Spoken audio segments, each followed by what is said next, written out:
T20 ವಿಶ್ವಕಪ್ನಲ್ಲಿ ಭಾರತ ಗೆಲುವು ಸಾಧಿಸಿದೆ. ಇನ್ನು ಇದೇ ಸಂದರ್ಭದಲ್ಲಿ ಹೆಣ್ಣು ಮಕ್ಕಳಿಗಾಗಿ ಕ್ರಿಕೆಟ್ ಶುರುವಾಗಿದ್ದು QPL ಅನ್ನುವಂಥದ್ದು ಕ್ವೀನ್ಸ್ ಪ್ರೀಮಿಯರ್ ಲೀಗ್. ಸದ್ಯ ಬೆಂಗಳೂರು ಕ್ವೀನ್ಸ್ ಈ ಒಂದು ತಂಡಕ್ಕೆ ನಟಿ ಶ್ರುತಿ ಹರಿಹರನ್ ಅವರು ಕ್ಯಾಪ್ಟನ್ ಆಗಿದ್ದಾರೆ. ಈ ಒಂದು ಕ್ಯಾಪ್ಟನ್ಶಿಪ್ ಹೇಗೆಲ್ಲ ನಿಭಾಯಿಸ್ತಾರೆ ಅನ್ನುವಂಥದ್ದನ್ನ ಶ್ರುತಿ ಹರಿಹರನ್ ಅವರೊಟ್ಟಿಗೆ ನಾವು ಮಾತಾಡಿಸ್ತಾ ಹೋಗೋಣ.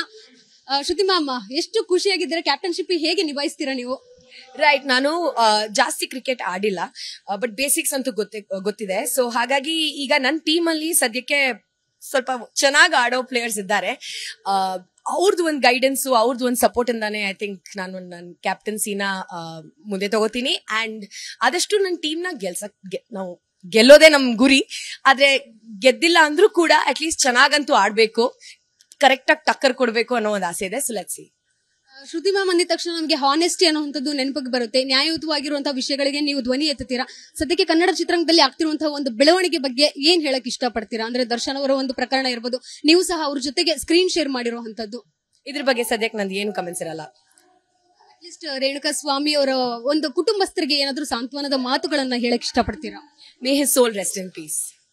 ಕೊನೆಯದಾಗಿ ಮ್ಯಾಮ್, ಸೋಷಿಯಲ್ ಮೀಡಿಯಾದಲ್ಲಿ ಹೆಣ್ಣು ಮಕ್ಕಳಿಗೆ according to the survey, Google survey, ಹೆಣ್ಣು ಮಕ್ಕಳಿಗೆ ಜಾಸ್ತಿ ಒಂದು ಟ್ರೋಲ್ ಇರ್ಬೋದು, ಶೋಷಿತ ಆಗ್ತಿರೋಂಥದ್ದು. ಹೆಣ್ಣು ಮಕ್ಕಳಿಗೆ ನಿಮ್ಮ ಒಂದು ಸಂದೇಶ ಏನು? ಯಾಕಂದ್ರೆ ನೀವು ತುಂಬಾ ಸ್ಟ್ರಾಂಗ್ ಆಗಿರ್ತೀರಾ, ನಿಮಗೂ ಒಬ್ರು ಮಗಳಿದ್ದಾಳೆ.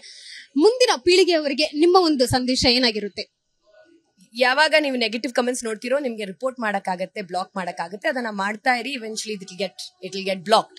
ಬಟ್ ಎಷ್ಟೇ ನಾವು ಬ್ಲಾಕ್ ಮಾಡಕ್ ಟ್ರೈ ಮಾಡಿದ್ರು ಅಷ್ಟೇ ಜಾಸ್ತಿ ಜನ ಕಮೆಂಟ್ಸ್ ಮಾಡಕ್ ಬರ್ತಾರೆ. ಇದು ಸೆಲೆಬ್ರಿಟೀಸ್ ಪ್ರೊಫೈಲ್ಸ್ ಅಲ್ಲಿ ಮಾತ್ರ ಅಲ್ಲದೆ ನಾರ್ಮಲ್ ಗರ್ಲ್ಸ್ ಅಂದ್ರೆ ಎಲ್ಲರ ಹೆಣ್ಮಕ್ಳ ಪ್ರೊಫೈಲ್ಸ್ ಅಲ್ಲೂ ಕೂಡ ಈ ತರ ಕಮೆಂಟ್ಸ್ ಬರುತ್ತೆ.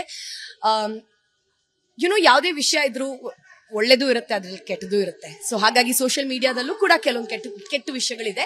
Let's try and beat that and let's try and get it out of our system ಅಷ್ಟೇ. ಕೊನೆಯದಾಗಿ ಮ್ಯಾಮ್, ನಿಮಗೆ ಖಂಡಿತವಾಗ್ಲೂ ಆಸ್ ಅ ಸೆಲೆಬ್ರಿಟಿಯಾಗಿ ಟಾರ್ಗೆಟ್ ಆಗಿರ್ತೀರಾ, ಅದರಲ್ಲೂ ಹೆಣ್ಣು ಮಕ್ಕಳಾಗಿ ನಿಮ್ಮ ಒಂದು ಸ್ಟ್ಯಾಂಡ್ ಮೊದಲೇದಾಗಿ ತಗೊಳ್ಳುವಂತದ್ದು ಈ ಒಂದು ವಿಚಾರದಲ್ಲಿ ಬಂದಾಗ ಏನಿರುತ್ತೆ ನಿಮ್ಮ ಸ್ಟ್ಯಾಂಡ್? ಅಂದ್ರೆ ಸೋಷಿಯಲ್ ಮೀಡಿಯಾದಲ್ಲಿ ಇರೋ ಟ್ರೋಲ್ಸ್ ಬಗ್ಗೆನ ಏನೂ ಇರಲ್ಲ. It's always there, it is always going to exist. ಮುಂಚೆನೂ ಇತ್ತು, ಈಗಲೂ ಇದೆ, ಇನ್ನು ಮುಂದೆ ಇದ್ದೇ ಇರುತ್ತೆ. ಸೊ ಅದನ್ನ ನಾವು ಹೆಂಗ್ ಎದುರಿಸ್ತೀವಿ, ಅದು ನಮ್ಮನ್ನ ಎಫೆಕ್ಟ್ ಮಾಡದೆ ನಾವು ನಮ್ಮನ್ನ ಹೆಂಗ್ ನೋಡ್ಕೋತೀವಿ, ಅದು ಬಹಳ ಇಂಪಾರ್ಟೆಂಟ್ ಅಷ್ಟೇ. Thank you. ಇದಿಷ್ಟು ನಟಿ ಶ್ರುತಿ ಹರಿಹರನ್ ಅವರ ಮಾತಾಗಿತ್ತು. Cameraman Shruti Keerthi Pachal, Vistara news, Bengaluru.